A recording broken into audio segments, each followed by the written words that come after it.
The Year 5-6 team of teachers are going to show you what we would like you to respond and submit for our Discovery Term 1 end celebration. So I've created an example. I'm going to go ahead and pull it up and show you. I'm also going to show you today, write this down, write it down.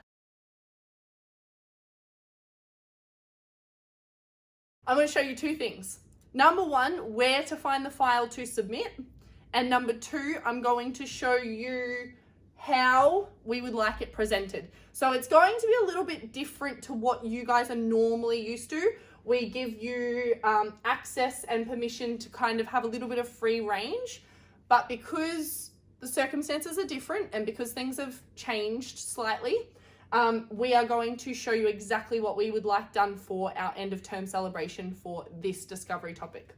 So to start off with, you're going to go ahead, Year 5s, your file format or where to find your files is different. So I'm going to start off with the Year 5s first.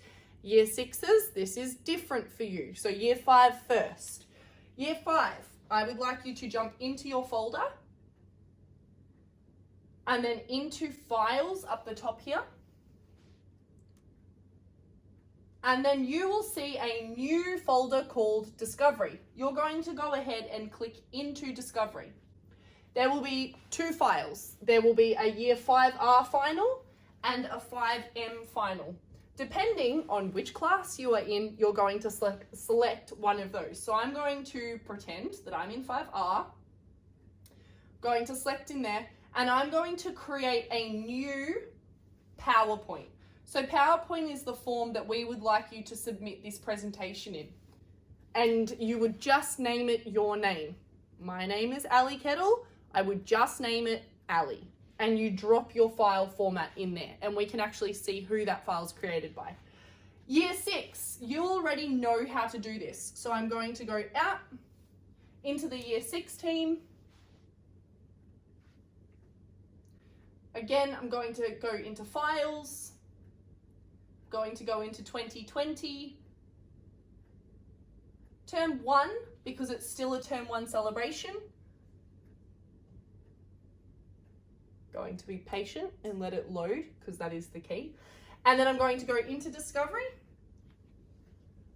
And again, we have 6K and 6G. So depending on where your class is or what year level teacher you're in, 6K, 6G. So in here, new, you're going to do the same thing, new PowerPoint presentation, because for all of you, that is how we would like you to submit your final presentation. I'm now going to go ahead and show you the exact expectations of what we would like all Year 5 and all Year 6 to have done by the end of your PowerPoint presentation and what we would like submitted in here. You are going to have 3 slides. Year 5s, the third slide might be something that you want to try, but not all of you will be able to do. And that's okay, because this is the first year that you guys have done this. Year 6, expectation. Do better, be better, expect better for yourself. This is something that you must have as part of a Year 6 final presentation. New law, this is my new law. On your first PowerPoint slide, you're going to tell us what your new law is. Most of you have already created your new law. If you haven't, you're going to think of a new law that you would like to create. So, my new law, plastic utensils should be banned in all school canteens. Short, sharp, simple. It's very easy to understand what my new law is. Consequence. Consequence for a law can also be known as a punishment. So this is essentially a punishment for breaking that law. School canteens who break this law the first time will be fined $480. Should the canteens break this law again, they will automatically be shut down.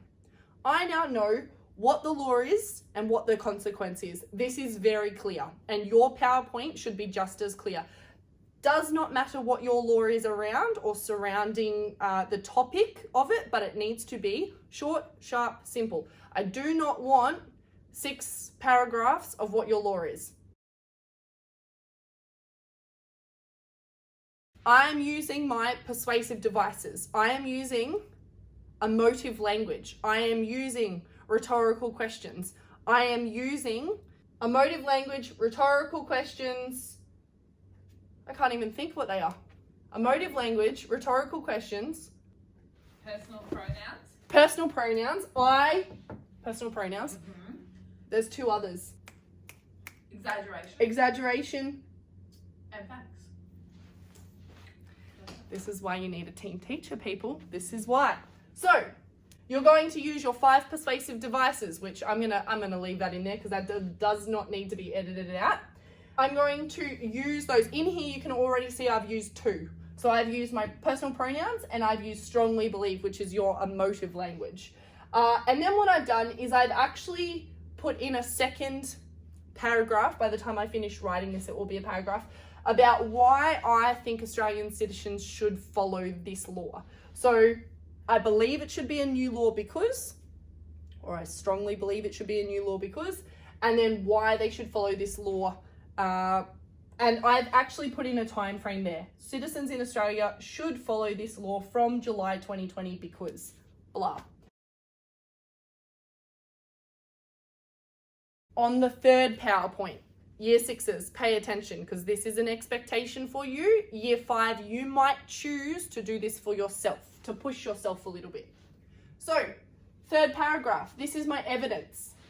In here, you are being asked to put in some backing evidence of why you have created this law. Now, there are 2 ways that you can do this. The first way is very simple and probably something that most of you are comfortable with. It is taking a URL from a website, and I've gone onto a Victorian government website simply because I also know that this is a website that's trusted, comes from a trusted source, and I've taken the URL and I have put it in straight copy paste. Year 6s, here is a new skill for you that I am about to teach you. So I'm going to use, as an example, and this is why I have them open, I'm going to use this link as my evidence, I will say.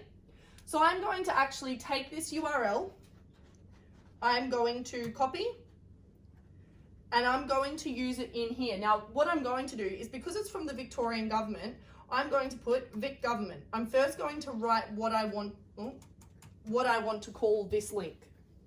Then I'm going to highlight, and because I already have the URL copied from over here, I'm actually going to right click and see this little button here, it actually says link. I'm going to click on that. And then it's going to ask me what the address is. Now that's not talking about 123 Sesame Street. That's talking about your URL address. So it's actually talking about where you are getting that site from. In this case, I've already got it copied, Control C, and then Control V to paste it in there. V for Victor, Control V. Insert, and then what happens is it turns it blue. So I'm going to show you one more time. This time I'm going to use a different website. Up here, plastics and packaging. This again comes from an Australian government site, a trusted website. So I'm going to, up here, Control C. I've obviously read through that information beforehand. Don't just copy paste stuff that you haven't read, because the evidence needs to back your law. I'm going to call it plastics and packaging. I'm going to highlight it, right click, link, Control V, and insert. And what that does now is, instead of having this big long URL, it actually labels and highlights exactly what the sites in my URL or what the sites in my PowerPoint are accessing. So I know that instead of just having a big long URL or 10 big long URLs, I have 10 very succinct, short, sharp, simple URLs to visit. And that is what you guys are going to do as your end of discovery celebration. Short, sharp, simple.